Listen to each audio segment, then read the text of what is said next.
President Trump just quietly introduced something that could change how Americans think about retirement. Most people will look at it as a retirement account. I think that is too small. When a new retirement vehicle is created, it is not only about retirement, it is about behavior. It is about incentives. It is about where savings flow. It is about who gets access to the investment system, who pays the fees, who receives the government support, and what happens to asset prices when a new stream of money begins moving into the market. That is the part most people miss. A retirement account is never just an account, it is a pipe. And once a pipe is connected to the stock market, money begins to flow through it. Over time, that flow changes prices, changes investor behavior, changes household wealth, and changes the relationship between ordinary workers and financial assets. So when I hear that the government is trying to create what people are now calling a Trump IRA, I do not look at it only as a political headline. I look at it as a system change. And in systems, the important question is never only, what is the rule? The important question is, what incentives does the rule create? Where does the money come from? Where does it go? And who benefits if the machine works the way it is designed? That is what I want to walk through for decades. The 401k has been one of the central retirement tools in the United States. In its simplest form, it is a tax-advantaged investment account tied to your employer. You go to work, you earn income, and if your employer offers a 401k, you can contribute part of your income into that plan.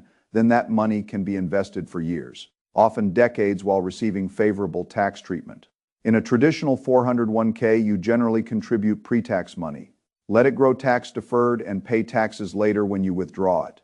In a Roth 401k, you contribute money after paying taxes, let it grow. And then, under the rules, you may be able to withdraw it tax-free in retirement. The basic idea is sound. The worker builds a pool of invested assets. The assets compound, the tax treatment encourages long-term saving. The employer may match contributions, giving workers an extra incentive to participate. On paper, that is a powerful system, but every system has strengths and weaknesses. The problem with the 401k is not that it does nothing. It has helped millions of people build retirement savings. The problem is that its benefits are not evenly distributed, and the parts that look small can become very large over time. The first problem is access. If you work for a company that offers a good 401k plan with a match, you have a meaningful advantage. You can contribute directly from your paycheck. You may receive free money through the employer match. You may have automated investing. You may get access to institutional funds, but not everyone works at that kind of company. A lot of Americans do not have access to a 401k at work. Some are independent contractors, some are gig workers, some work at small businesses that do not offer a plan, some move between jobs. Some are low-income workers whose employers do not give them the retirement infrastructure that higher-income workers often receive. That matters, because if retirement saving depends heavily on employer access, then the system rewards people who already work inside better structured employment arrangements. A high-income employee at a large company may receive a match, low-cost investment access, and payroll automation. A low-income worker, Uber driver, contractor, or small business employee may get none of those advantages. So the retirement system becomes uneven. People who most need help building wealth are often the ones least likely to have the cleanest route into the system. That is a structural problem. The second problem is fees. Fees look small because they are expressed as percentages. People see 1% and think it is nothing. They see 1.25% and think it cannot matter much. But in compounding, small differences repeated over 30 or 40 years become very large differences. That is one of the most important principles in finance. A small leak in a boat does not look dramatic at first, but if the boat is on the water for decades, the leak matters. If a worker invests every month for 30 years and earns a return, the fee is not just taken once. It is taken over and over again. It reduces the money that remains invested. It reduces the base from which future returns compound. So the real cost of a high fee is not just the dollars paid this year. It is the future compounding that those dollars would have produced. That is why a 401k plan with high expense ratios can quietly transfer a very large amount of wealth away from the worker and toward financial intermediaries. You do not notice it in 1 month. You see it after decades. And by then, the difference can be enormous. If a person invests $500 a month for 30 years and earns roughly 8% before fees, the ending balance can look strong before expenses. But if the average fee is around the level often discussed in 401k plans, a meaningful portion of the final wealth can go to the managers and plan providers. If the fee is much lower, Much more of that wealth stays with the worker. That is not a small design issue. That is the difference between more retirement security and less retirement security. The third problem is portability. A 401k is usually tied to an employer. When you leave a job, the account does not always move cleanly with you. You may need to roll it over, you may face paperwork, you may leave old accounts behind, you may lose track of them. You may feel stuck because the structure is not built around the worker as much as it is built around the employer plan. In a world where people stayed at one company for 40 years, that design made more sense. But the modern labor market does not work that way. People change jobs. People freelance. People drive for platforms. People start businesses. People work multiple income streams. People move in and out of traditional employment. So a retirement system built too tightly around one employer can become a poor fit for the economy that actually exists. That is where the Trump IRA idea enters the conversation. The basic promise is this. Instead of tying retirement access primarily to the employer, create a government-linked IRA-style account that working Americans can use even if their employer does not provide a 401k. Make the fees very low, make the minimum contribution small, make it portable. And for lower-income workers, provide a government contribution that works like a match. That is the appeal. It attempts to solve access fees, portability, and minimum contribution barriers all at once. If someone does not have $100 a month to invest, maybe they can start with $5. If someone does not have an employer match, maybe the government provides a match. If someone changes jobs, the account stays with them. If someone is being charged high fees in an old retirement structure, this new account caps the fees at a much lower level.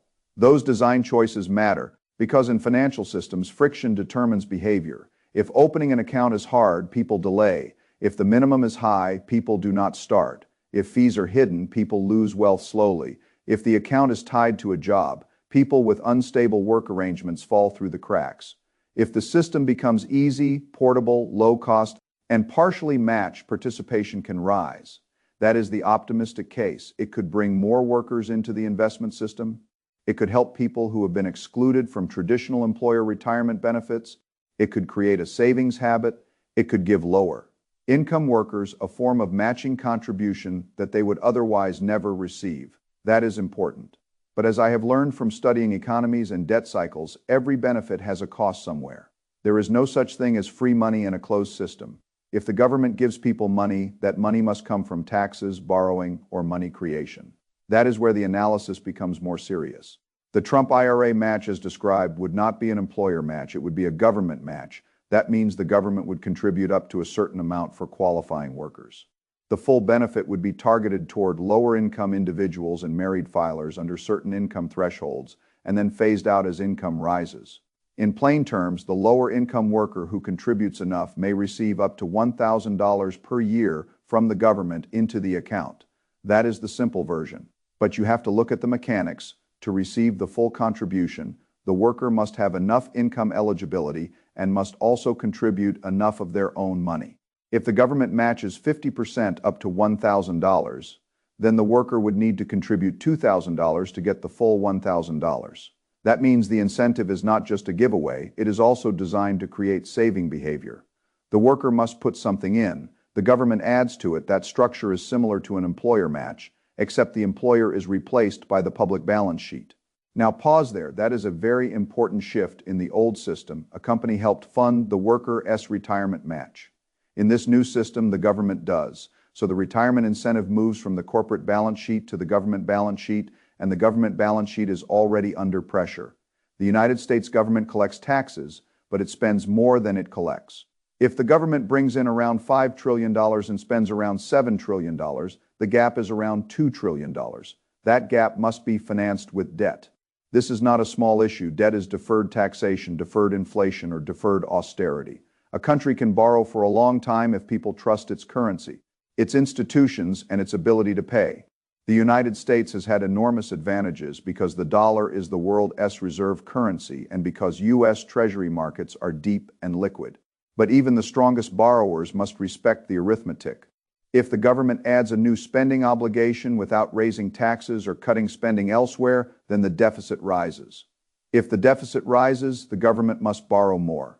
If it borrows more and private demand is not enough, the central bank may become more involved. And if money is created to finance spending, the cost often appears through inflation and currency dilution. That is why I always say you have to follow the full cause.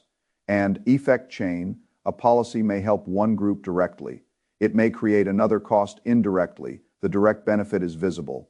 The indirect cost is slower, more diffuse, and easier to miss. That is how inflation works. Nobody sends you a bill labeled cost of money creation. Instead, groceries rise, rent rises, insurance rises, cars rise, healthcare rises, your savings buy less, your paycheck struggles to keep up. And the average person often does not connect that pain back to the system that created more claims on the same real economy, that is the hidden cost. So when the government says it may provide free money into retirement accounts, the first reaction from many people is positive. And on the surface, it is understandable. A low-income worker receiving a match into an investment account is better than having no match and no investment account. But the second question must be, where does the money come from? If it comes from higher taxes, someone pays directly. If it comes from borrowing, future taxpayers pay. If it comes from money creation, holders of dollars pay through lower purchasing power. That is why free money is often the most expensive money.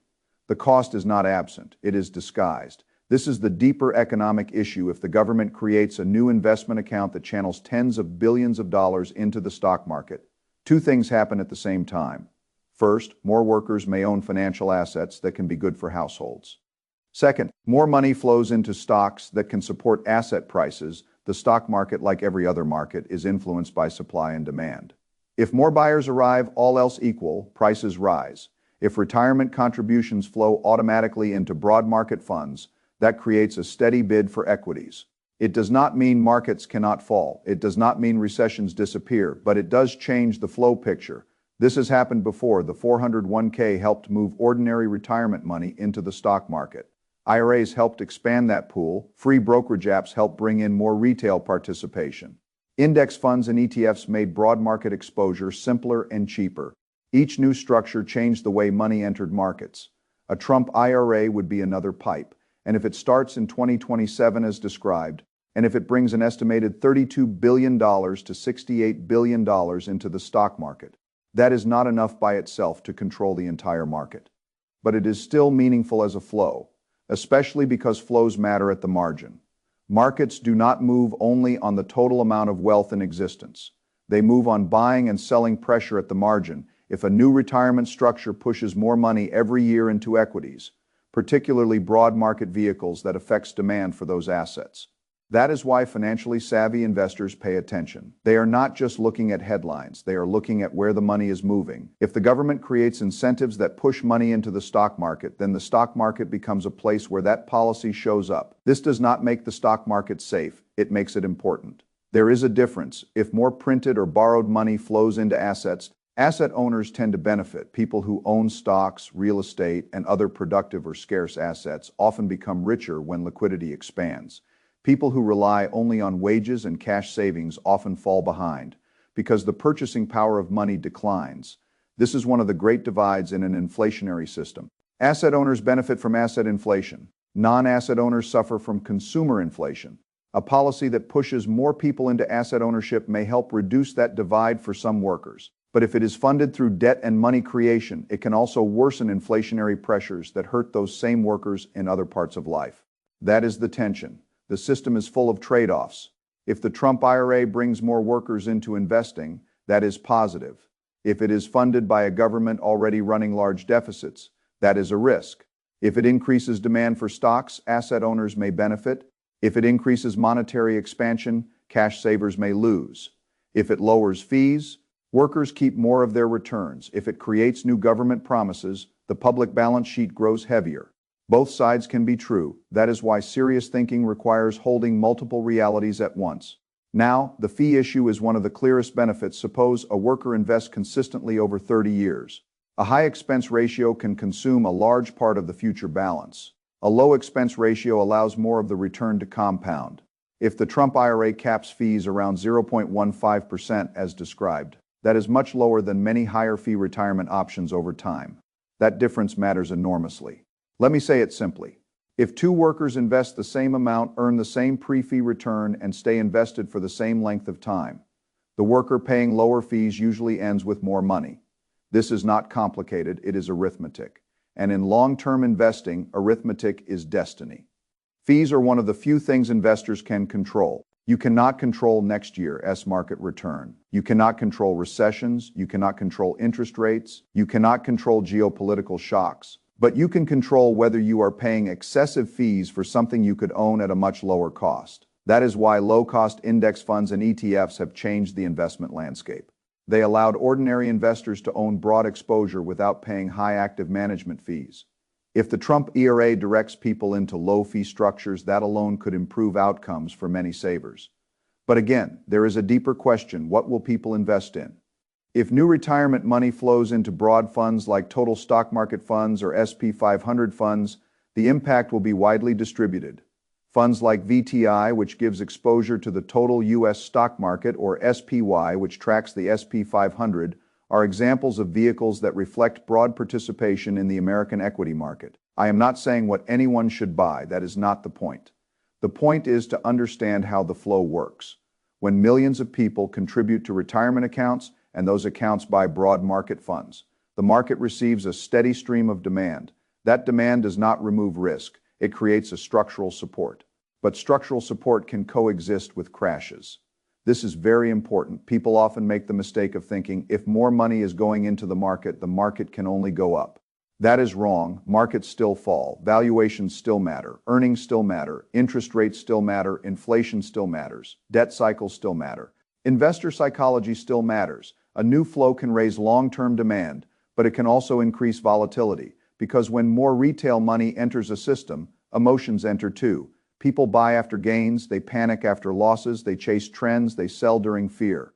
So more access can create more wealth for disciplined investors and more mistakes for undisciplined ones. That is why financial education matters as much as financial access. Giving someone an account is not the same as giving them principles. An account gives them a tool. Principles tell them how not to misuse it. The danger is that many people will receive access, possibly receive government matching money, and still not understand risk, fees, allocation, or behavior. They may chase hot funds, they may sell during crashes, they may stop contributing when prices are low, they may treat the account like a short-term trading vehicle instead of a long-term compounding machine. That is how good systems fail at the individual level. The structure can help, but behavior determines the outcome. So if someone uses a Trump IRA, the most important question is not whether the account has a political name. The important question is whether they use it with a sound process. Do they contribute consistently? Do they keep fees low? Do they diversify? Do they avoid panic selling? Do they understand that crashes are part of the system? Do they know that downturns create opportunities for people with discipline and cash flow? Do they think in decades rather than headlines? That is what matters. Because market crashes will still happen, recessions will still happen. There will be years when the account balance falls. There will be years when people say the system is broken. There will be years when investors feel stupid for contributing, and those are often the years that create the best long-term opportunities. The reason is simple.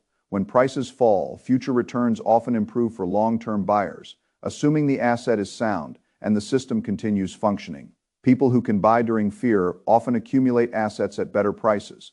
People who sell during fear often lock in losses and miss recoveries. The account does not solve that. Only principles solve that. Now let us look again at the government side. If a program begins in 2027 and channels public contributions into investment accounts, it becomes another example of how modern economies increasingly support asset markets through policy. That is not necessarily stated as the purpose, but it can become the effect. Tax-advantaged accounts supported the investment industry. Employer matches supported retirement flows. Low-fee brokerage platforms increased retail access. Government matches could further expand participation. Each step brings more people into markets and creates more demand for financial assets. This is why I believe ordinary people must understand how asset ownership works. In an economy where money is constantly created and asset prices are supported by policy, the person who only works for wages and saves in cash is often disadvantaged. They may work harder and still feel poorer, because the system rewards ownership more than labor alone. That is not an emotional statement. It is how the machine operates. If inflation raises the price of assets and consumer goods, then people who own assets may see their net worth rise, while people who hold only cash see purchasing power fall. That is why retirement accounts matter. They are one of the few ways ordinary workers can become owners. Ownership is how you get on the right side of the system. But ownership must be intelligent. Owning expensive, concentrated, high-fee, poorly understood assets can be dangerous. Owning diversified, low-cost, long-term assets through a disciplined process can be powerful. That is the difference. So when I hear about a Trump IRA, I see several cause and effect chains. The first chain is household access. More workers may be able to invest even without employer 401k access. The second chain is fee compression. Lower cap fees may allow more wealth to remain with savers rather than being paid to financial intermediaries. The third chain is government spending. The match must be funded somehow, likely through borrowing if taxes are not raised or spending is not cut. The fourth chain is inflation pressure. If increased borrowing requires more money creation, the dollar's purchasing power can be further diluted. The fifth chain is asset flow. New money entering retirement accounts can become new demand for stocks. The sixth chain is wealth distribution. People who participate in the asset system may benefit, while people who remain outside may fall further behind. Those chains operate together. That is how I analyze it. Not with slogans, not with party loyalty, not with emotional arguments, just cause and effect. If you understand the cause and effect relationships, you can make better decisions. If you do not, you become the person the system acts upon. The financially savvy do not wait for the newspaper headline to tell them what to think. They ask where money is going before everyone else notices. In this case, the direction is clear. The policy is designed to move more money into retirement accounts. Retirement accounts usually invest in financial assets. More financial asset demand can support markets. The broad stock market may benefit from these flows. At the same time, the program may add to public spending, and if funded with more debt, it may contribute to the inflationary environment that makes asset ownership more important in the first place. This is the circular nature of the system. The government creates a program to help people save. The government may need to borrow or print to fund it. Borrowing and printing can reduce the value of savings held in cash, so people need to invest more to preserve purchasing power. The system pushes people toward markets. That is why the correct response is not to complain about the machine. It is to understand the machine and position intelligently within it. Now, one thing I want to be very clear about is this. A new retirement account will not magically fix the retirement problem in America. It can help, but it will not solve everything. If people do not earn enough to contribute, a match does not fully solve the problem. If someone is living paycheck to paycheck, asking them to contribute $2,000 to receive a $1,000 match may still be difficult. If inflation continues eating real wages, the pressure remains. If people invest poorly, low fees do not save them from bad behavior. If the government keeps expanding debt, the macro risk does not disappear. So the Trump IRA is not a magic solution. It is a new tool inside a larger system. Tools can be used well or badly. The same hammer can build a house or smash a window. The account itself is not the answer. The answer is whether Americans use it to build ownership with discipline and whether policymakers understand the cost of what they promise. That second part is uncertain. Politicians are very good at creating promises. They are less good at funding them. Honestly, that is a pattern across history. A benefit is announced, the cost is delayed. The next generation inherits the bill. That does not mean every benefit is bad. It means every benefit should be analyzed with its funding source. If you ignore the funding source, you are only reading half the map. That is especially true now because the U.S. debt picture is already large. Interest costs are already significant. Deficits are already structural. And the more programs are added without offsets, the more pressure builds. In a debt cycle, the pressure eventually appears somewhere. It can appear in higher taxes. It can appear in inflation. It can appear in financial repression. It can appear in reduced services. It can appear in currency weakness. It can appear in asset bubbles. The form changes, but the pressure must be expressed. That is why investors need to think about both sides of the ledger. If the Trump IRA increases stock market flows, that can be bullish for asset prices. If it increases debt and money creation, that can be inflationary. If it is inflationary, holding productive assets becomes more important. If productive assets become more important, the account may become more useful.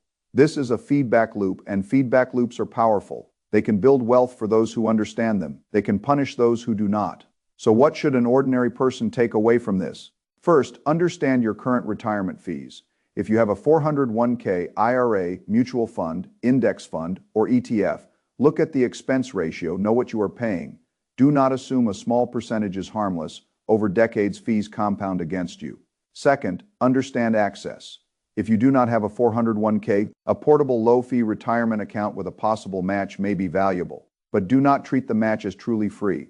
It comes from the public balance sheet. Use it wisely if you qualify, but understand the system behind it. Third, understand flows. If a new policy sends billions of dollars into the stock market, that may support equities over time.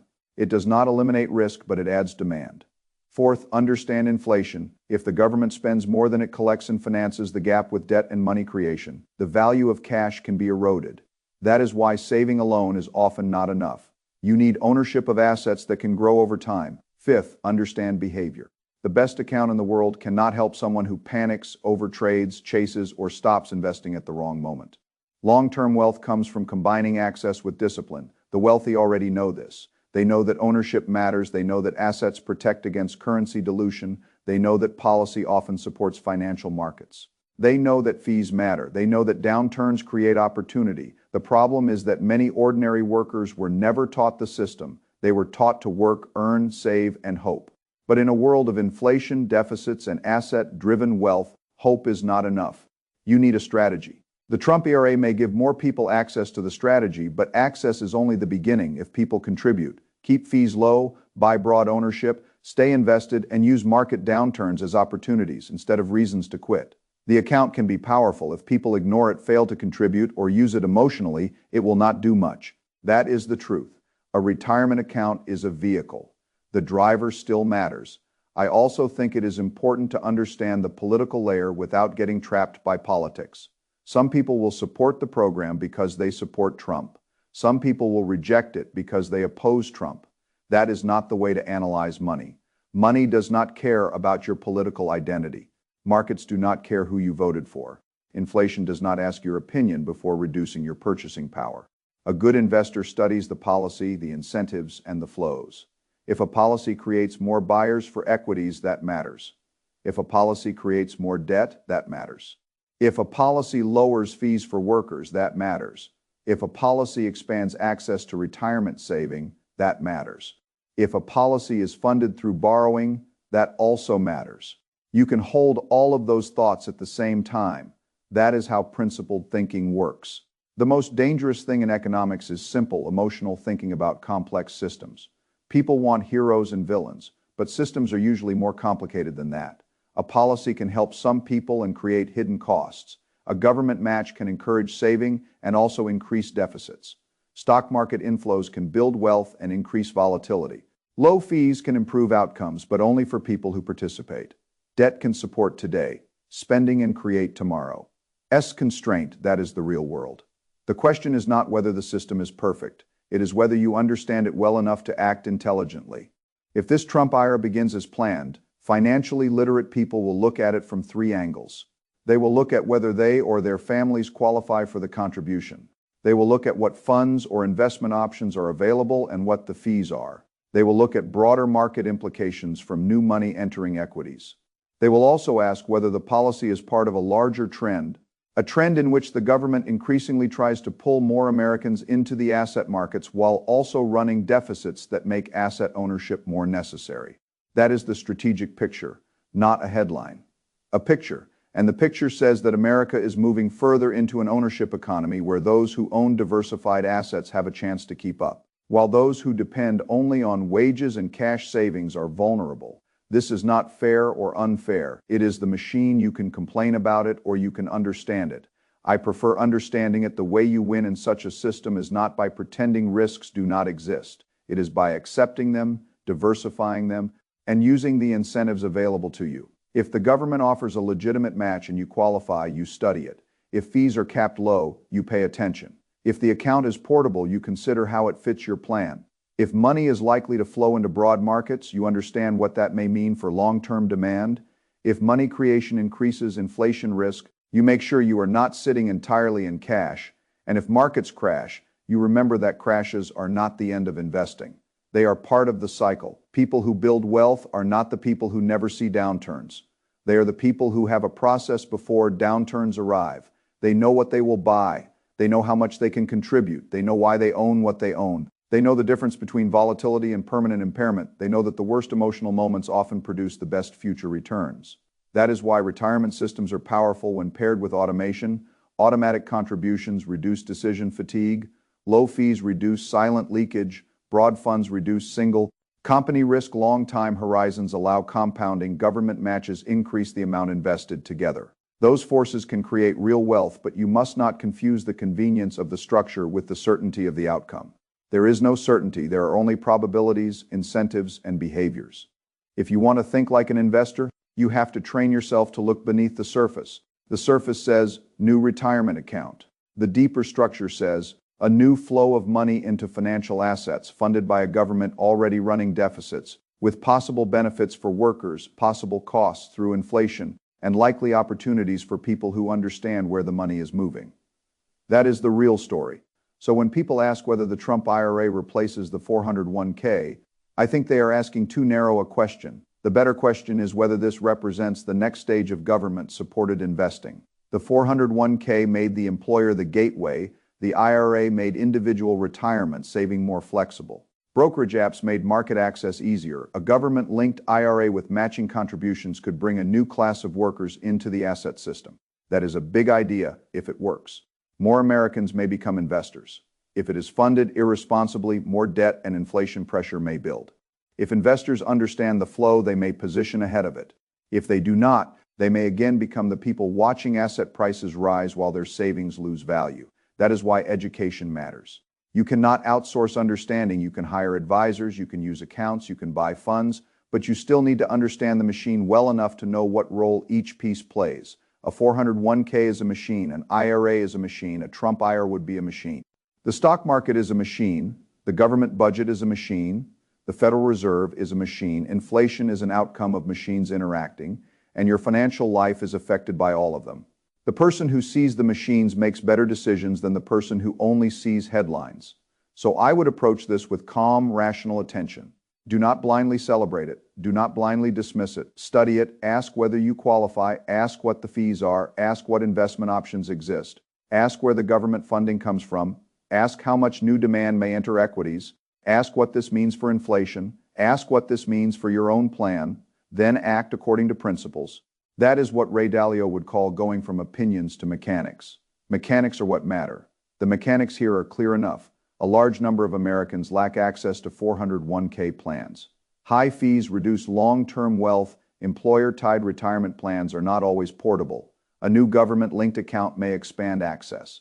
Lower fees can improve compounding. A government match can accelerate contributions for qualifying workers. But the government is already spending more than it collects. Additional spending likely means additional borrowing unless offset. Additional borrowing may eventually mean more money creation or more pressure on the debt system. More money creation can contribute to inflation. Inflation punishes cash and wages. Asset ownership helps people participate in the system that inflation often lifts. New retirement flows can support stock demand, but markets will still be volatile. That is the complete picture. When you see the complete picture, you stop being surprised by the world. You start to see why things happen. You start to understand why politicians promise benefits, why governments borrow, why central banks print, why asset prices rise, why wages feel squeezed, why fees matter, and why ownership becomes more important with every cycle. The Trump IRA, if implemented as described, is another expression of that same system. It may be helpful, it may be inflationary, it may boost market flows, it may bring new people into investing, it may create new volatility, it may become politically popular because it gives people something visible now and hides part of the cost later. All of that can be true. The real question is whether you will be positioned intelligently. If you are a worker without a 401k, this could become a tool to study carefully. If you are already an investor, this could be another signal of policy-driven flows into equities. If you are holding too much cash, this is another reminder that cash alone is not a long-term strategy in a world of deficits and money creation. If you are paying high fees, this is another reminder to examine every expense ratio you own. If you are waiting for perfect certainty, this is another reminder that certainty never comes. The world always feels uncertain. The people who wait for certainty usually miss the compounding. The people who build systems tend to do better. So, in practical terms, the principle is simple. Own productive assets, keep fees low, use tax advantages where appropriate. Take legitimate matches when they fit your situation. Stay diversified, expect volatility, do not panic during downturns. And understand how government incentives shape market flows. That is how you begin to win in a system that otherwise quietly works against people who only earn and save.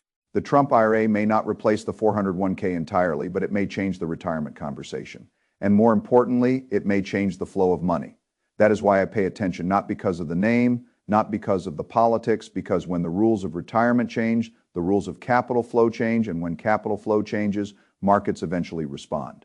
If you want to be on the right side of that, you need to think like a systems investor, not like a headline reader. You need to ask the deeper questions: who gets access? Who pays the fees? Who provides the match? Where does the government get the money? Where does the money go? What assets receive the flow? What happens to inflation? Who benefits from asset appreciation? Who is hurt by currency dilution? Those are the questions that matter. And once you start asking them, you begin to see that retirement policy is not just retirement policy. It is macro policy. It is market policy. It is household policy. It is inflation policy. It is ownership policy. That is the real story behind the Trump IRA. It is not just a new account. It is a new pipe in the financial machine, and the people who understand the pipe before the money fully flows through it will understand the opportunity before the crowd does.